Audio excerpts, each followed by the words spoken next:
Stand in the center of Isfahan today and you'll find one of the largest public squares on earth. Pigeons circle above crumbling tiles. Tourists photograph arched doorways. Tea sellers push carts across uneven stone. But rewind 400 years. The year is 1600, and this square isn't a relic. It's a heartbeat. 50,000 people flow through it daily. Polo matches thunder down its length. Merchants from China, Venice, India, and the Ottoman Empire haggle in covered bazaars that stretch for miles. The air smells of saffron, rosewater, fresh mortar, and horse. Minarets catch the last light of afternoon and turn it gold. Shah Abbas I has just declared Isfahan the capital of the Safavid Empire, and he isn't building a city. He is building a statement to his enemies, to his rivals, to the entire world. Half the world is Isfahan. That's what Persians will say for generations. Naqsh-e Jahan, not a boast, a fact. For centuries, we could only imagine what this city actually looked like at its peak, through miniature paintings, traveler accounts, and fragments of tiles still clinging to ruined walls. Now, using AI reconstruction trained on historical maps, Safavid architecture, and eyewitness records from European ambassadors who walked these streets, we can bring Isfahan back to life exactly as it appeared on a single extraordinary day in the year 1600. What you're about to see is not a fantasy, it's history rebuilt. Before the sun clears the Zagros Mountains to the east, Isfahan is already moving. The call to prayer breaks the silence first.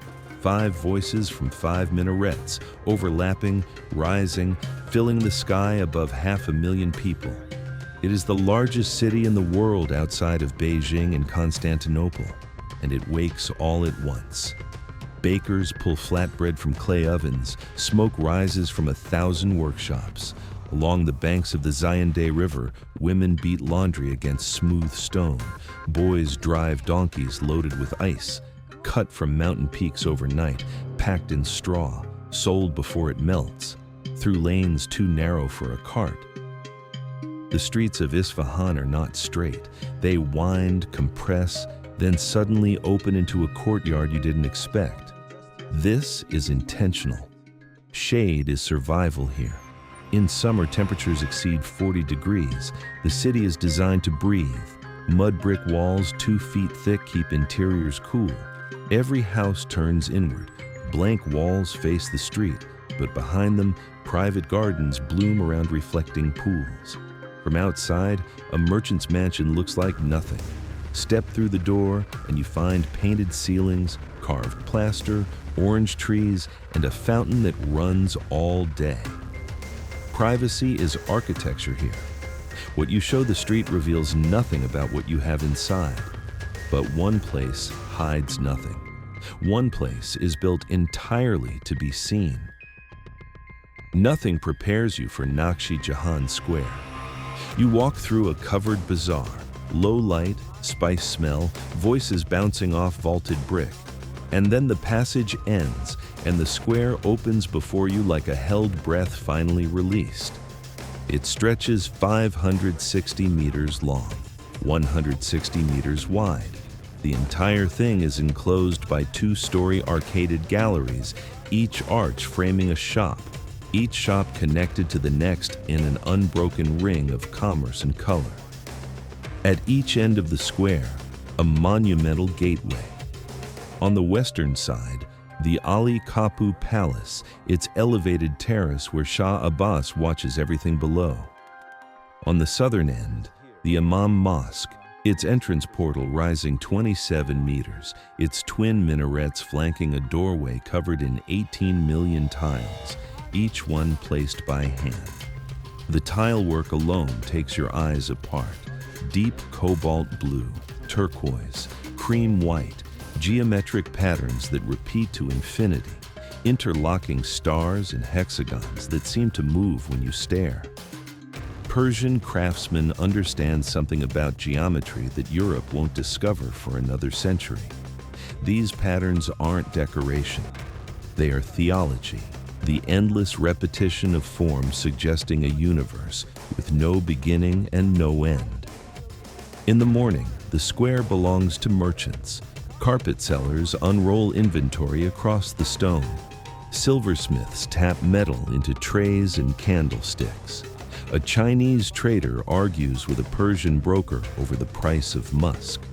An English merchant named John Cartwright, who will later write about this city, stands at the edge of the square and simply stops walking. He writes, "There is no city in Asia, perhaps in the world, to compare with it." Shah Abbas I inherited a collapsing empire in 1587.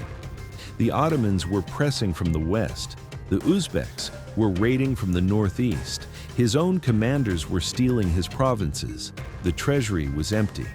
The army was loyal to tribal chiefs, not to him. He was 17 years old. Within 15 years, he had turned every one of those problems into a solved equation. He reformed the army, replacing tribal soldiers with a professional force paid directly from the royal treasury. He made trade agreements with European powers, England, Venice, the Dutch, to break Ottoman control of Silk routes. He moved the capital from Qazvin to Isfahan, deeper into Persia, harder to reach for enemies. And then he built, not slowly, not cautiously. Abbas built with the urgency of a man who understood how quickly power vanishes. He commissioned the Great Mosque while he was still fighting wars. He designed the square while his generals were still in the field. He brought the best craftsmen from every corner of the empire. Calligraphers from Tabriz, tile makers from Kashan, architects whose names we still know, and he gave the materials and time. The result is a city that is not assembled. It is composed. Every sightline is deliberate. Every building is in conversation with the building across from it. Isfahan in 1600 is the most architecturally coherent city on earth. And Abbas walks through it every day, his own creation, watching it become what he imagined. But a city isn't just its buildings. Isfahan in 1600 is not Persian in the way we might imagine. Abbas has deliberately filled his capital with the world. He relocated entire communities of Armenian Christians from northern Persia to a suburb just across the Zayandeh River, a neighborhood called New Julfa. They brought their churches, their language, their silk-weaving skills, and their trade connections stretching from Venice to India. He guaranteed their religious freedom. He needed their networks more than he needed their conversion. Jews ran significant portions of the city's financial system. Georgian and Circassian slaves held high court positions, some commanding armies. Indian merchants clustered near the eastern Bizaar. The Ottoman ambassador maintained a permanent residence near the royal gardens, watching everything and reporting home. Walk through Isfahan in 1600 and you hear 5 languages before you reach the first crossroads. The Bizaar is where all of this collides. It is not one market. It is a city within the city. Miles of covered passage organized by trade. Coppersmiths here, bookbinders there. Further in, the cloth merchants, then the jewelers, then the apothecaries, where dried herbs hang from the ceiling in bundles, and a physician sits at a small desk writing prescriptions in Arabic script. A pound of saffron, Isfahan's most valuable export, costs more than a craftsman earns in a month. It moves through the bazaar wrapped in cloth, traded in fractions, each transaction noted on paper that will eventually reach Aleppo, Venice, or Amsterdam. The world is running through this city, and the city is getting rich. By late afternoon, the light does something to Isfahan that the morning doesn't allow. It turns the blue tile orange. The mosques, designed to face Mecca at a slight angle from the square, catch the western sun on their domes and hold it.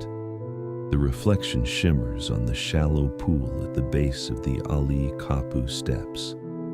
Abbas himself sometimes sits on the terrace above and watches the square drain of its crowds. A polo match is ending. Grooms lead horses away. Servants sweep dung from the stone. Lanterns are lit inside the bazaar. Isfahan at dusk is quieter and somehow larger. The city that Shah Abbas built at its height housed over 500,000 people, managed trade routes connecting 3 continents, produced manuscripts and miniatures and architectural mathematics that scholars still study, and hosted more foreign ambassadors than any city in Asia. It would last a century more at this level. Then, a catastrophic Afghan invasion in 1722 would shatter the empire, sack the capital, and send the craftsmen and merchants fleeing. The population collapsed from 500,000 to under 100,000 within a generation. Today, the square still stands. Naqsh-e Jahan is a UNESCO World Heritage Site. The arcades still ring the perimeter. The Imam Mosque still lifts its dome above the rooftops. The Ali Kapu still overlooks the stone where polo ponies once thundered. But the silk merchants are gone. The Armenian traders are gone. The sound of 5 languages before the first crossroads is gone. Walk across that square now, and you're walking across the ghost of something that the world built once, in one place, at one extraordinary moment, and never quite managed to build again.